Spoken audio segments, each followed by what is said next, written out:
He starts by confusing his vice president with former President Trump. That was just a few hours after he confused President Putin with President Zelensky.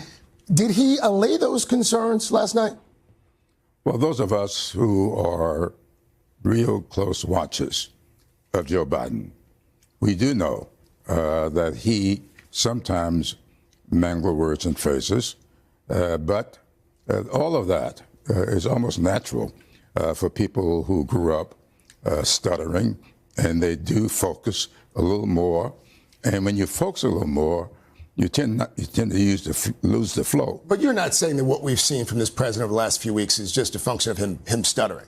I mean, it's more than that. He doesn't stutter now. He is still working to overcome the stuttering of his childhood. I've been around that condition for a long time, and I know exactly how it operates. But he has one of the best minds that I've ever been around. And the people who've been around him will tell you that.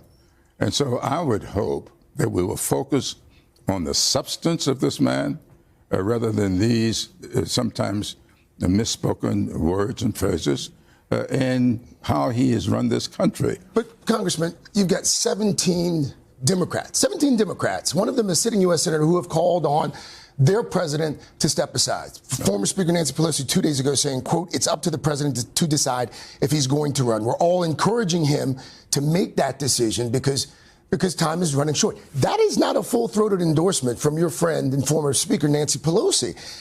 Should the conversation about the president getting out of this race, should that conversation continue?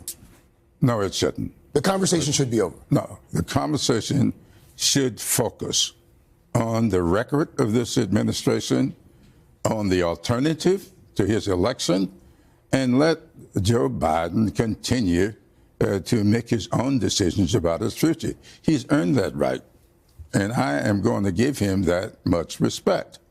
If he decides to change his mind later on, then we will respond to that. We have until the 19th of August to open our convention, and so I would hope that we will spend our time now focusing on the record that we will lay out for the American people, remind the American people of what is in store for them if Project 2025 were to become a law in any form. That is where our focus ought to be.